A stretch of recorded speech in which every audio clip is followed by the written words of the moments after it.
So it looks like next year that there's going to be an iPhone that Apple is pretty much going to drop, but there could be essentially two different iPhones. Apple could end up doing that too next year, and I'm going to be very curious to see what ends up happening. But at the core, essentially what's going to happen that we all know of, basically the iPhone 14 that Apple is currently selling at the $599 price tag, there's a very, very high likelihood that particular device is pretty much not really going to be here for that much longer. Meaning that device is pretty much going to come and it's going to go, right? It's been here for a lot of time. I'm surprised this thing has been here for that long. But for the iPhone 14, we're pretty much in the situation where that iPhone is pretty much not going to be here next year because Apple's going to go ahead and drop it. However, there could be a situation Apple's going to drop this iPhone even earlier. So when we look at something like the iPhone, 14, there's a chance the iPhone SE 4th generation is going to be coming out sometime next year, early next year. If that ends up happening, there could be a chance Apple's going to go ahead and drop that iPhone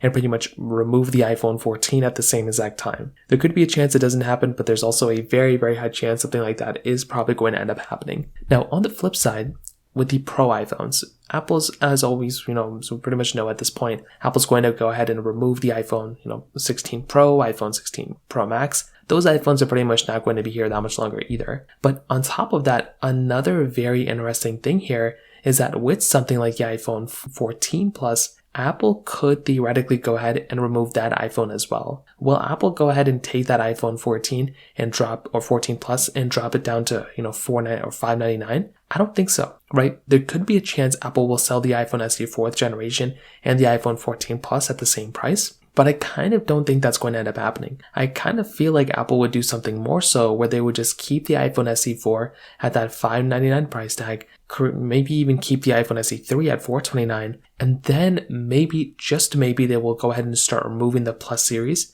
and remove the iPhone 14 Plus. And a big reason why Apple would want to do that is for them to shift focus and have more people buy either the iPhone SEs or have more people buy the more expensive Plus models, rather than having an option of going down to the cheaper Plus models, from that particular standpoint. So I think when you kind of think about it like that, I think that's kind of how I end up seeing these particular devices holding up from that particular side. So next year, there's a very high likelihood that these particular devices could end up kind of getting rounded off like that. So from my opinion, that kind of covers it up there. If you have any other thoughts or questions, please let me know in the comment section below. Hit the like button, that will mean so much, but definitely hit that subscribe button. More importantly than everything else, I love every single one of you guys. Hopefully I'll catch you guys in the next video. Peace out till then.